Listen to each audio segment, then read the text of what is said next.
Welcome back to today's video. This is Anupama. आज मैं आप लोगों के लिए क्लास 11th की वीडियो लेके आई हूँ। क्लास 11th में आज हम लोग स्टार्ट करने वाले हैं पहला chapter which is called some basic concepts of chemistry. आज की वीडियो में हम लोग मोल कॉन्सेप्ट के बारे में डिस्कस करेंगे और उस पे बेस्ड कुछ क्वेश्चंस के बारे में डिस्कशन करेंगे। So without wasting any time let us start the video, but before we do that make sure that you watch the video till the end and hit the like button if you like my effort. Also subscribe to the channel if you are new here. So let us move forward. आज हम लोग start करने वाले हैं mole concept. तो सबसे पहले तो डिस्कस कर लेते हैं कि भाई मोल कॉन्सेप्ट जाने से पहले, उसको शुरू करने से पहले सबसे पहले कुछ बेसिक चीज़ें डिस्कस कर लेते हैं, like what is atom, what is a molecule. तो ये बात हमें पहले से पता है कि atom is the smallest particle of a matter. Matter atom से ही मिलके बना होता है और जब एक से ज़्यादा एटम आपस में कंबाइन करते हैं तो वो मिलकर मॉलिक्यूल बनाते हैं। तो atom is the smallest particle of matter. Two और more atoms combine to form a molecule. अब जो इस एटम के बाद जो मोल कॉन्सेप्ट में हमें सबसे ज़्यादा यूज़ करना है वो टर्म है हमारा atomic mass. Now atomic mass क्या होता है? अब देखिए, एक्चुअल में अगर हम बात करें तो हम कभी भी किसी एटम का मास एग्जैक्ट कैलकुलेट कर ही नहीं सकते, because atom is so small and hence its mass is very very small. वो कंपैरिजन या कैलकुलेशन के बियॉन्ड है। तो हम क्या करते हैं, हम रिलेट करते हैं एटॉमिक मास को किससे? कार्बन 12 से। कार्बन के आइसोटोप 12 से हम उसको रिलेट करके उसका एटॉमिक मास निकालते हैं। सो हम करते क्या है एटॉमिक मास निकालने के लिए? ये आपको यहाँ पर फॉर्मूला दिख रहा होगा। इस तरीके से एटॉमिक मास निकाला जाता है, जिसमें कि हम ऊपर लिखते हैं मास ऑफ एन एटम, जो कि एक्चुअल मास है एटम का, और उसके बाद हम लिखते हैं 1/12, उसको डिवाइड कर देंगे 1/12 of the mass of carbon atom, जिसका एक्चुअल में वैल्यू होती कितनी है? इतनी 1.66056 इंटू 10⁻⁻24 ग्राम्स। इसी वैल्यू को हम बोलते हैं 1 AMU। ओके, नाउ जैसे फॉर एग्जांपल, ये हमने एग्जांपल के तौर पर ले लिया है कि अगर हम हाइड्रोजन का मास निकालें तो हाइड्रोजन के एक एटम का मास एक्चुअल में होता कितना है? 1.6736 इंटू 10⁻⁻24 ग्राम्स। और जब हम इस फॉर्मूले से उसका एटॉमिक मास निकालते हैं तो हाइड्रोजन का एटॉमिक मास निकल के आता है 1.008 AMU। तो ये जो कैलकुलेशन हमने करी है एटॉमिक मास निकालने की, ये एक्चुअल में हमने किस तरीके से निकाली है? AMU के फॉर्म में निकाली है, मतलब AMQ के यूनिट में निकाली है। What is AMU? It is basically atomic mass unit, जो कि कार्बन 12 से रिलेट करके निकाला जाता है। अब देखिए, आम भाषा में हम जनरली AMU तो यूज़ करते नहीं हैं। हमें आम भाषा में ग्राम्स, केजीज, मिलीग्राम्स, ये सारी चीज़ें, ये सारी यूनिट्स ज़्यादा आसानी से समझ में आती है। तो कोई टेंशन वाली बात नहीं है, हम इस AMU को ग्राम्स में कन्वर्ट कर देते हैं। अगर इसी AMU को, इसी एटॉमिक मास को हम ग्राम्स के टर्म्स में लिखते हैं तो उसी को हम बोलते हैं ग्राम एटॉमिक मास। ध्यान रखिएगा कि ग्राम एटॉमिक मास किसी एटम का मास नहीं बताता, किसी एक एटम का मास नहीं बताता। ये सिंपली रिलेटिव मास है जो हमने कार्बन 12 से रिलेट करके निकाला था। बस उसको AMU में निकाला था, उसको अगर हम ग्राम्स में कन्वर्ट कर देंगे तो हमारा वो एटॉमिक मास या ग्राम एटॉमिक मास कहलाएगा। नॉर्मल जनरल लैंग्वेज में हम उसको एटॉमिक मास में ही बोलते हैं। अब देखिए, जैसे फॉर एग्जांपल अगर हमने एटॉमिक मास हाइड्रोजन का निकाला था तो वो निकल के आया था 1.008 AMU। इसी को अगर मैं ग्राम्स में लिख दूं तो ये 1.008 ग्राम्स बनकर हम यूज़ कर सकते हैं। ठीक है, ये एक्चुअल में क्या हो गया? Gram atomic mass of hydrogen. Let's move on forward. बात करते हैं अब हमारा टॉपिक से रिलेटेड जो मेन पार्ट है, हमारा मोल कॉन्सेप्ट। अब देखिए, मोल कॉन्सेप्ट में आपको कुछ बेसिक चीज़ें आपको जाननी है। क्लास 9th में आप मोल कॉन्सेप्ट पढ़ के आ रहे हैं। आपको पता है कि मोल्स एक्चुअल में किसी किसी सब्सटेंस की क्वांटिटी मेजर करने का एक यूनिट है। ठीक है, ये one of the 7 measuring units में एक यूनिट आता है विच इज़ कॉल्ड मोल्स। किसी भी सब्सटेंस का अगर हमें मोल्स निकालना है तो हम उसको किस तरीके से निकाल सकते हैं? देखिए, 1 मोल ऑफ अ सब्सटेंस, किसी भी सब्सटेंस का, अब यहाँ सब्सटेंस का मतलब एलिमेंट, सब्सटेंस से मतलब हमारा क्या है? एलिमेंट या मॉलिक्यूल्स या कंपाउंड्स, हम इसकी बात कर रहे हैं। तो 1 mole of a substance is basically 6.022 into 10 की पावर 23 पार्टिकल्स। और ये सब के लिए है, चाहे आप मॉलिक्यूल्स के लिए बात करें, चाहे आप एटम के लिए बात करें, आप किसी के लिए भी बात करें। अगर मैं आपसे ये पूछूं कि 1 मोल ऑफ ऑक्सीजन एटम में कितने पार्टिकल्स हैं, तो आप क्या बताएंगे? 6.022 इंटू 10 की पावर 23 पार्टिकल्स।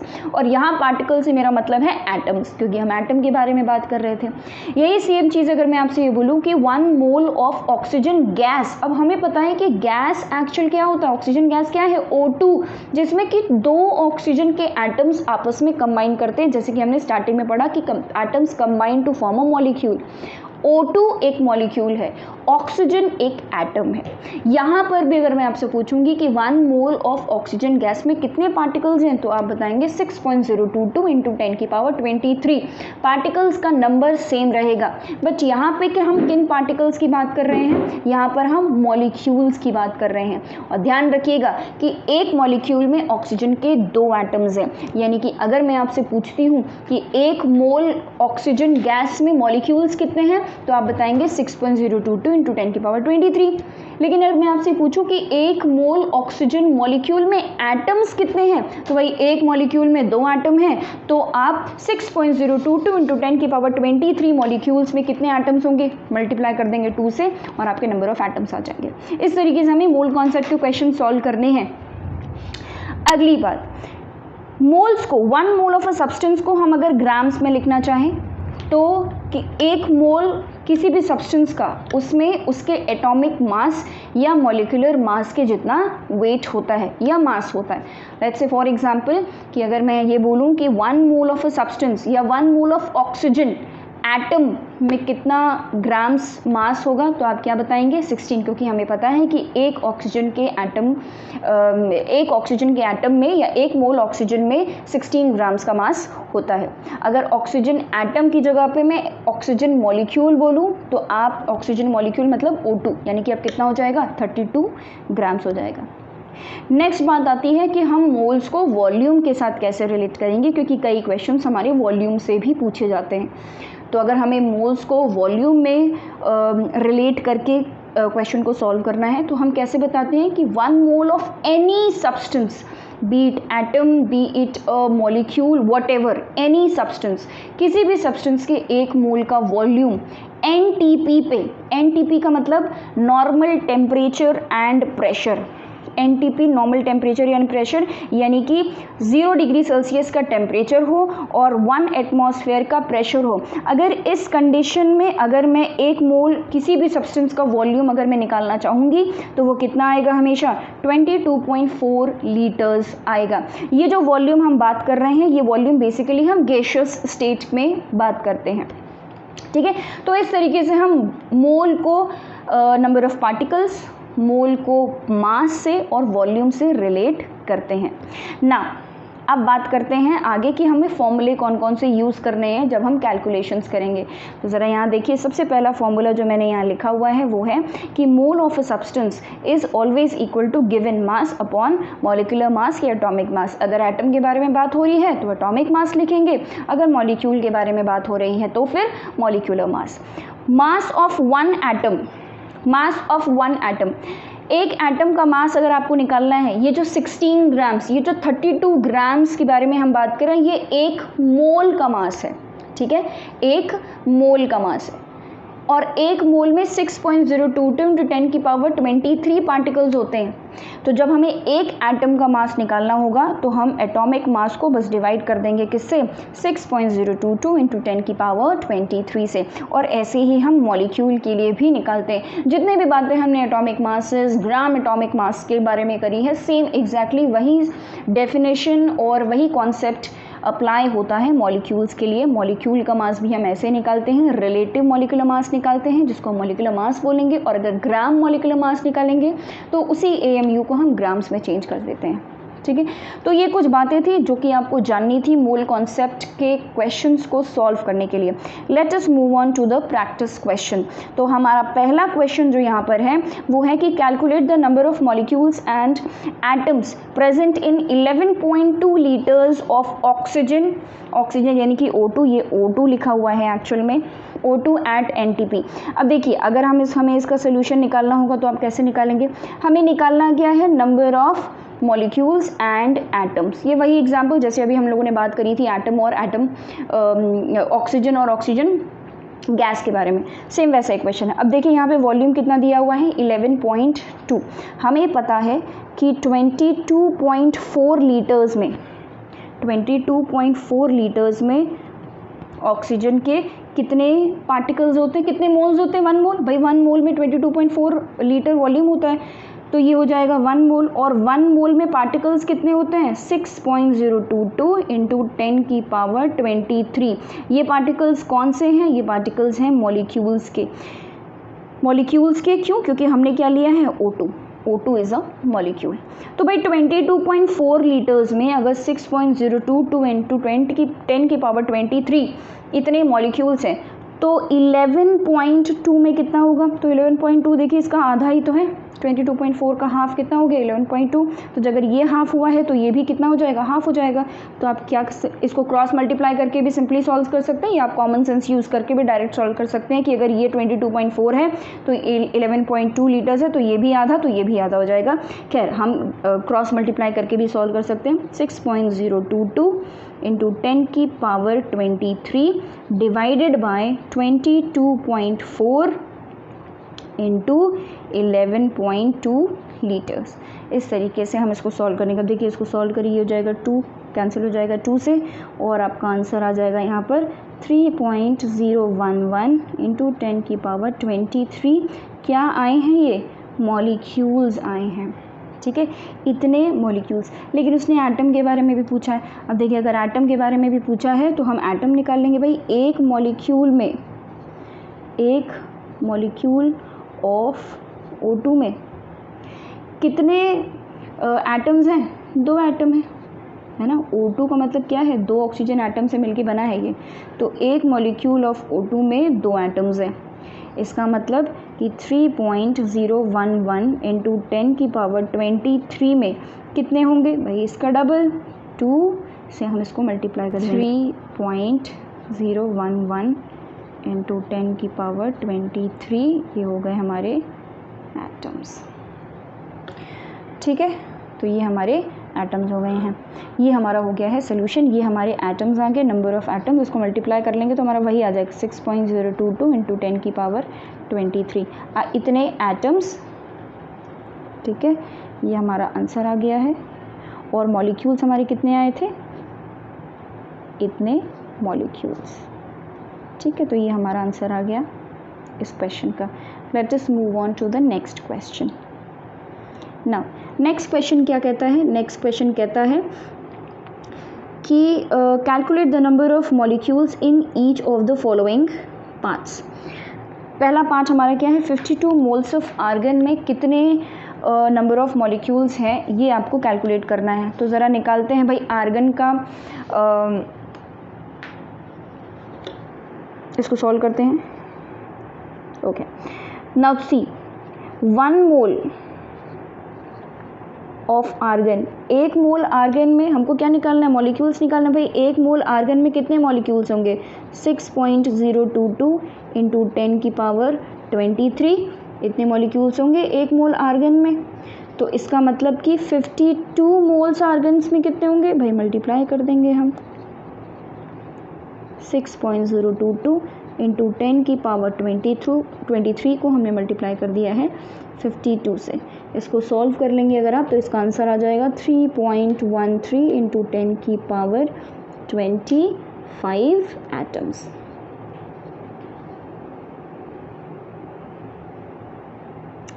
ठीक है, तो ये हो गया है हमारा number of atoms. Argon atoms होना चाहिए यहाँ पर, क्योंकि मॉलिक्यूल से यहाँ निकाल नहीं सकते ना, ये और ये तीनों क्या है, एटम्स है। ठीक है, चलिए नेक्स्ट पार्ट को देखते हैं। अब यहाँ दिया हुआ है कि 52 U of helium, 52U of helium.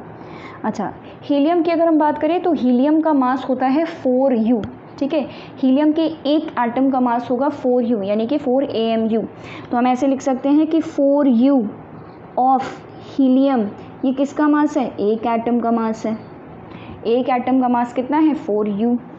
और हमें निकालना है 52U का, तो 52U of helium, 52U of helium का मास कितना हो जाएगा? इसका मास हो जाएगा, क्या करेंगे, डिवाइड कर देंगे 52, ये इधर चला गया और ये डिवाइड हो, cross multiply, this into this divided by this, ये आ जाएगा आपका 13 एटम्स। यानी कि 52U ऑफ हीलियम कितने एटम्स हैं? 13 एटम्स हैं। Let's move on to the third part.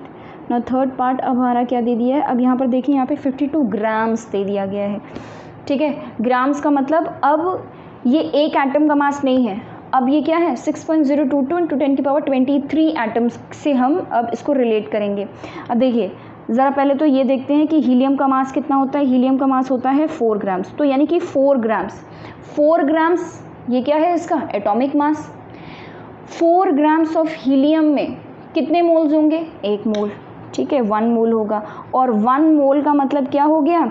6.022 into 10 की पावर 23 पार्टिकल्स, और हमारे पार्टिकल्स कौन से हैं? एटम्स हैं, ठीक है।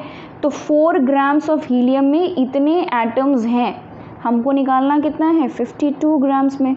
तो 52 ग्राम्स में क्या हो जाएगा? क्रॉस मल्टीप्लाई कर देंगे, 6.022 इंटू 10 की पावर 23 इंटू 52 डिवाइडेड बाय 4, ठीक है। चलिए ये हो जाएगा हमारा। अब हम इसको सॉल्व कर लेंगे। अब अगर हम इसको सॉल्व करते हैं तो आपका आंसर आ जाएगा 7.83 इंटू 10 की पावर 24 एटम्स, ठीक है। Let's move on to the next question. अगला क्वेश्चन है हमारा क्वेश्चन नंबर 3। क्वेश्चन नंबर 3 में 2 पार्ट्स दिए हुए हैं इसके, हमें निकालना है नंबर ऑफ मॉलिक्यूल्स दोनों ही केसेस में। पहले केस में हमें एल्यूमिनियम का मास दिया हुआ है, दूसरे केस में भी हमें कैल्शियम का, दोनों में ही हमारे मासेस दिए हुए हैं और हमें मोल्स निकालना है। तो देखिए फर्स्ट पार्ट ए, इसको हम कैसे सॉल्व कर सकते हैं? 1.46 मेट्रिक टन्स। अब इसने देखिए यहाँ पे आपको बता भी दिया है कि 1 मेट्रिक टन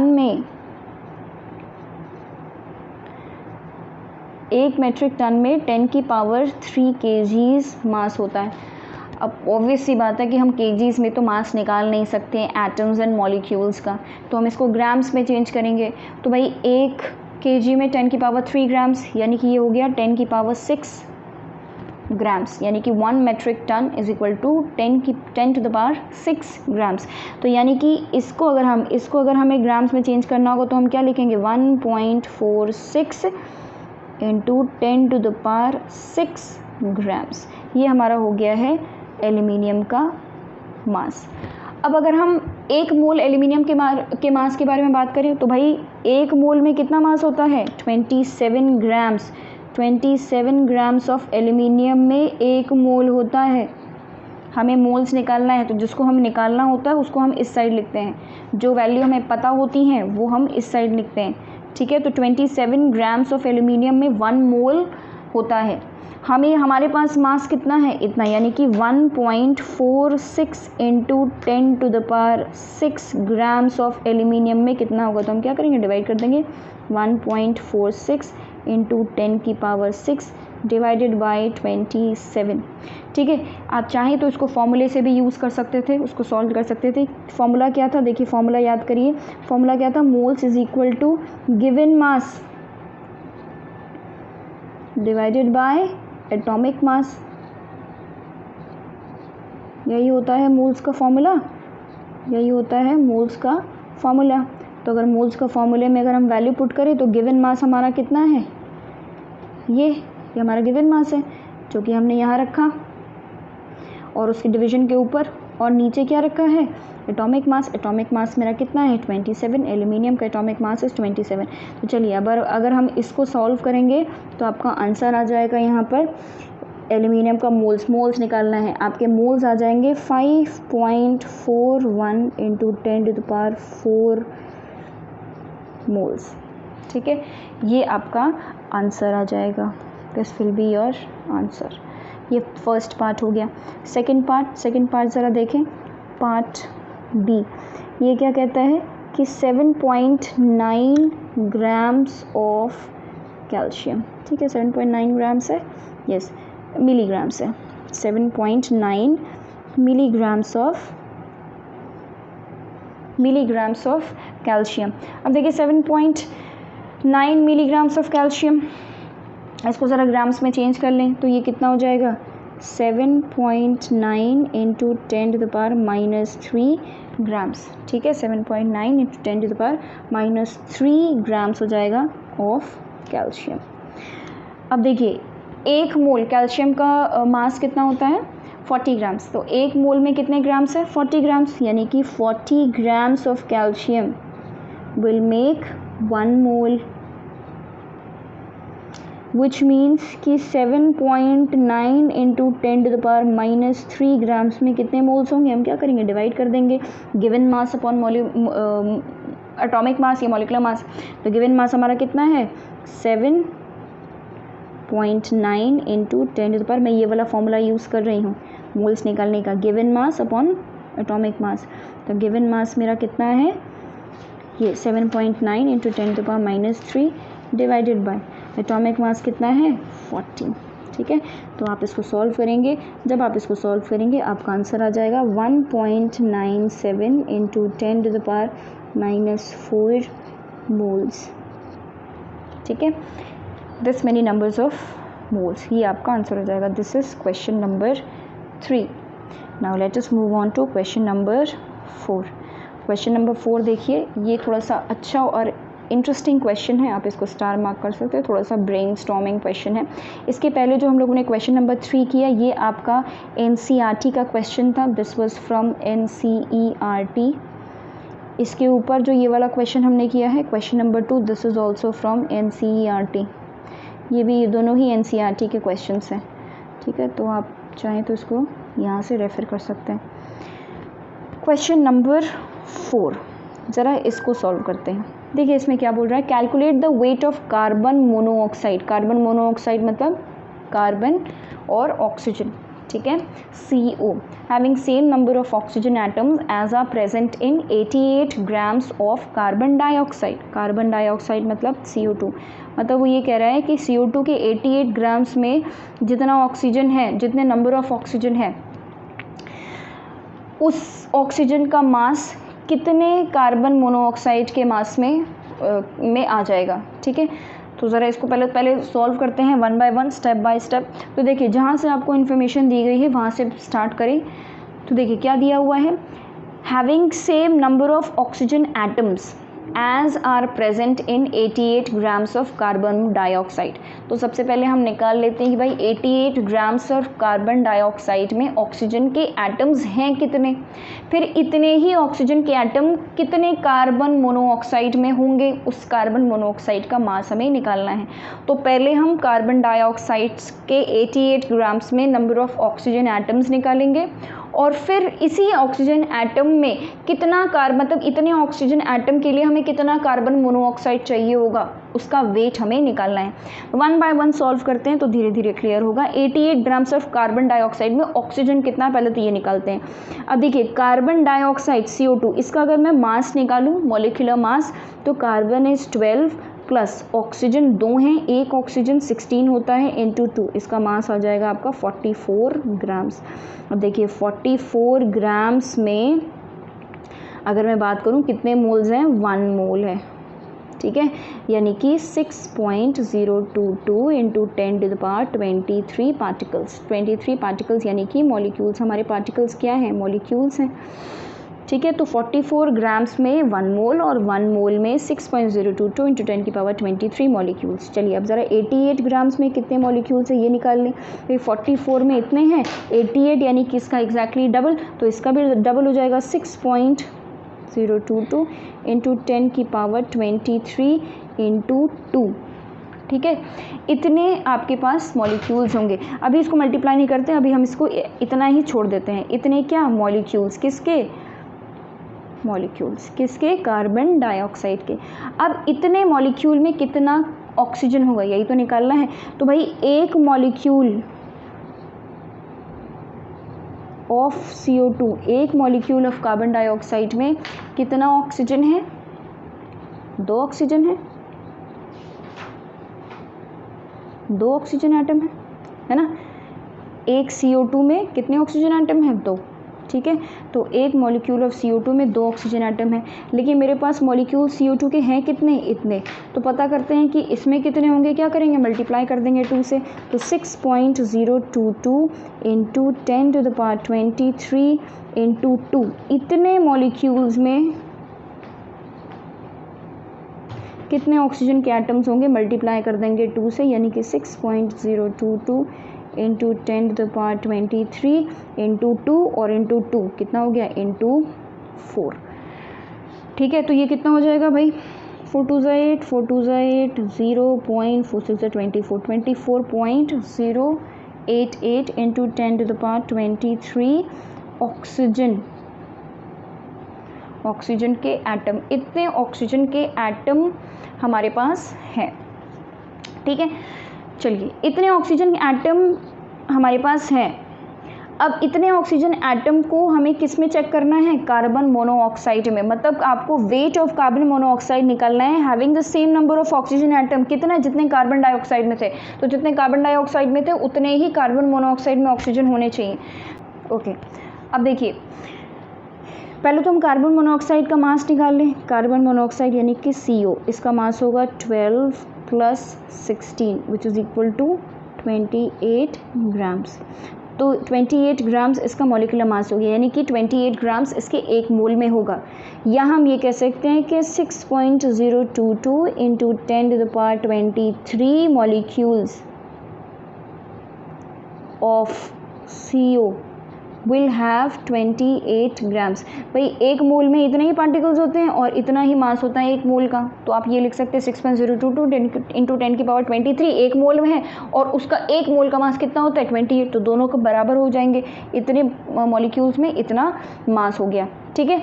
लेकिन हमारे पास कितने, अच्छा एक चीज़ ये भी है कि भाई हर एक मॉलिक्यूल में, हर एक कार्बन मोनोऑक्साइड में एक ही ऑक्सीजन है, यानी कि 6.022 इंटू 10⁻23 कार्बन मोनोऑक्साइड में कितने ऑक्सीजन होंगे? इतने ही।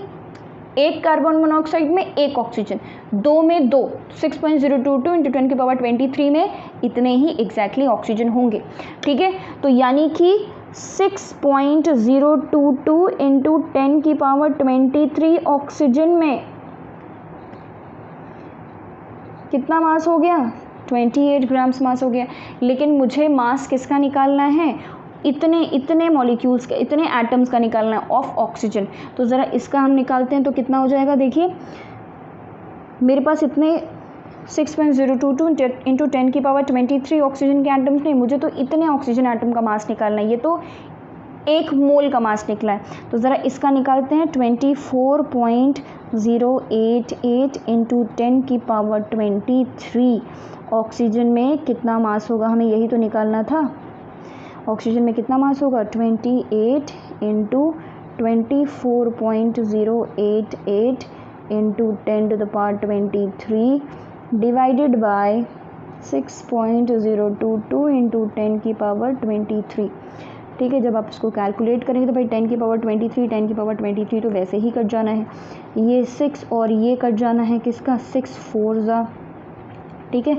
यानी कि मास कितना आ गया? 112 grams. 28 into 4 will be equal to 104 grams. ये आपका आंसर आ गया। ये जो मास आया है ये किसका आया है? कार्बन मोनोऑक्साइड का मास आया है। इतना कार्बन मोनोऑक्साइड आपको लेना पड़ेगा, ठीक है।